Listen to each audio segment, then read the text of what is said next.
Imagine having a voice capable of stopping time, to sing like an angel, and make millions close their eyes just to listen to you. And yet, to watch everything slowly and silently fall apart. Brad Delp was the soul of Boston, the voice that gave life to more than a feeling, a star who touched the heart of a generation.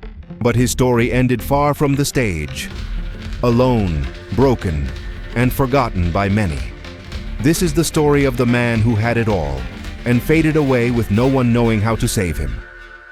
Bradley Edward Delp was born on June 12, 1951, in Peabody, Massachusetts. The son of French-Canadian immigrants, he grew up in a working-class family. There were no luxuries, no ambitions of fame. There were simple values: respect, hard work, humility, and music. Lots of music. From a young age, Brad showed a special sensitivity. He was reserved, kind, almost invisible at school. But when he sang, something changed. The words came out soft, precise, full of emotion. His voice had something that couldn't be explained. It was as if he was speaking directly into your ear, even if he was 100 feet away. In high school, he formed his first band, the Monks. They sang Beatles covers. Brad loved Lennon and McCartney. He dreamed of writing like them, of singing like them, but he never thought of being a star. He just wanted to sing, to feel, to share. In the early 70s, an MIT engineer named Tom Scholz was trying to build something unique. Not a band, a sound. In his basement in Watertown, Massachusetts, he recorded tracks with scientific precision. But he was missing something, a voice that could lift his songs to the heavens. And someone told him about a quiet guy who sang like an angel, Brad Delp. When Tom heard him, he knew instantly that was the voice. Not just in tune, not just powerful. It was sincere, emotional, human. Brad and Tom began recording together. No record label, no budget, no expectations. Songs like Foreplay and Peace of Mind took shape in that basement, and Brad's voice made them eternal. After years of rejection, a demo reached the right hands. Epic Records heard more than a feeling, and the world changed.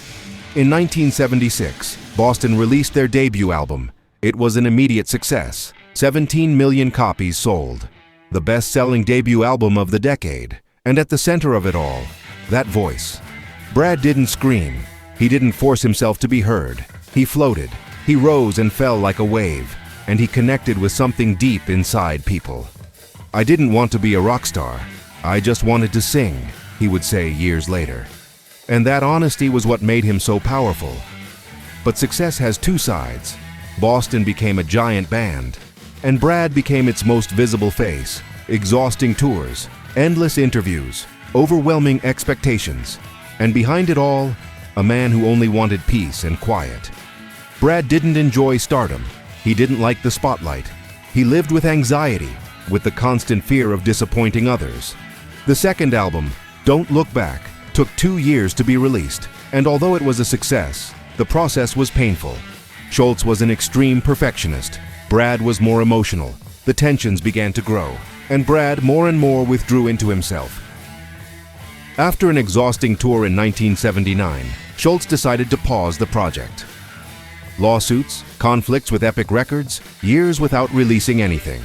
Brad took advantage of the silence. He sought more personal projects. He sang in small studios. He distanced himself from the noise. During those years, he found a quieter life. He got married, had children, he cooked, helped in shelters, played guitar at home. He was a vegetarian, meditated, and wrote songs that no one ever heard. He was happy, living in the shadows. In 1986, after nearly a decade, Boston returned with Third Stage. Brad came back, his voice still flawless. The song Amanda was a new hit, but something had changed. Brad was no longer at the center. Now he shared the spotlight with other musicians. The decisions weren't his to make anymore. His voice still shone, but his soul felt more distant. Even so, he toured with the band again. They filled stadiums, and Brad smiled. But inside, he still felt out of place. In the 90s, he participated in a project called RTZ with his old friend Barry Goudreau. There, he returned to writing, to deciding, to feeling like part of something his own. For a while, it seemed like he was himself again. But Boston kept calling, and Brad, loyal to the very end, kept going back. He lived divided between what he wanted and what he felt he had to do. His friends noticed he was quieter, more fragile, but he kept singing, and he kept smiling. In 2006, Brad recorded his last vocals for Life, Love and Hope, Boston's new album. No one knew it would be his farewell. For months, his behavior became more erratic, more introspective. He had a stable relationship. He loved his children. But something was eating him up inside, a sadness that was never spoken aloud. On March 9, 2007, Brad Delp took his own life at his home in New Hampshire. He was 55 years old. His body was found in his home in Atkinson, New Hampshire.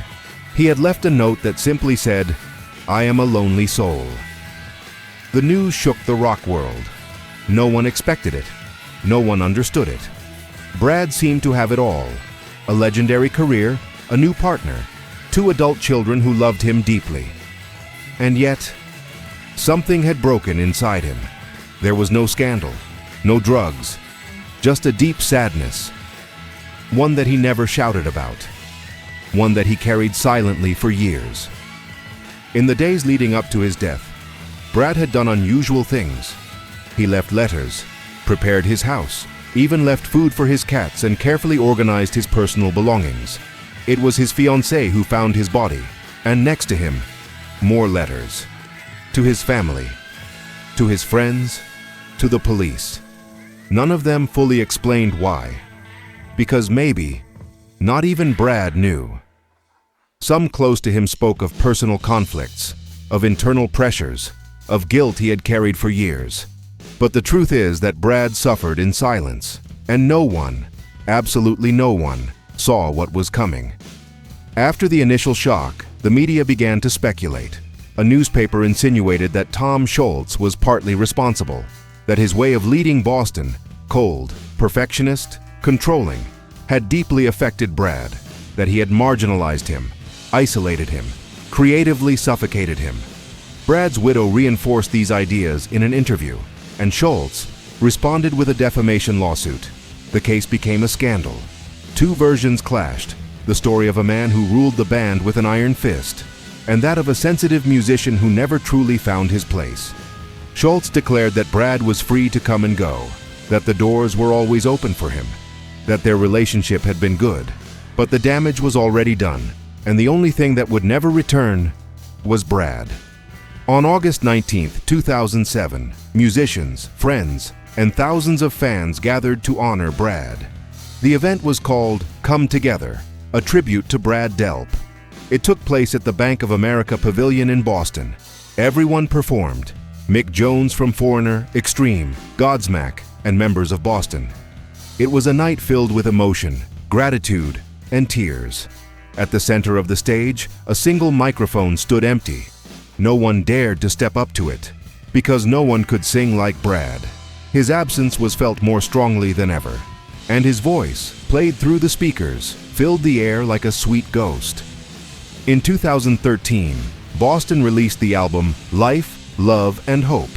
It included unreleased recordings of Brad's voice. It was a silent tribute, one last whisper from the past. But for many fans, nothing was ever the same, because Boston could keep playing. But without Brad, it simply wasn't Boston. The question remains open. What really pushed him to the edge? Was it the fame he never wanted? The perfectionism of those around him? The feeling of having no control over his artistic life? Or a sadness far deeper, older, and more personal? Perhaps it was all of it. Or maybe simply, the softest soul of Boston couldn't endure the noise of the world. Brad Delp didn't die like a typical rock star. He didn't die because of drugs or scandal. He died in silence, in solitude. And yet, he left something that still lives on. Because every time More Than a Feeling plays, every time someone listens to Amanda, every time someone stops to truly hear his voice, Brad is there. You don't need to know his story to feel it. His voice speaks for itself. And that's what makes him eternal. His legacy isn't in the headlines. It's in the songs, in the memories, in the people who keep listening without knowing how much he suffered. Brad was perhaps too pure for the music business, too kind, too human. He never sought fame, never sought power. He only wanted to sing, and that made him unique. He wasn't a leader. He wasn't a controversial figure. He was someone who preferred silence over conflict, who preferred to stay on the sidelines. And yet, he was the very soul of Boston. He died at 55 years old, but he left a mark that will never fade. A voice that continues to move hearts, a story that continues to hurt. He wasn't just the singer of a famous band. He was the heart of that band. And without him, nothing was ever the same. This was the story of Brad Delp, the man who sang with his heart, and who, deep inside, never stopped feeling alone. But despite it all, he remains present. Because every time we hear his voice, we know he never truly left.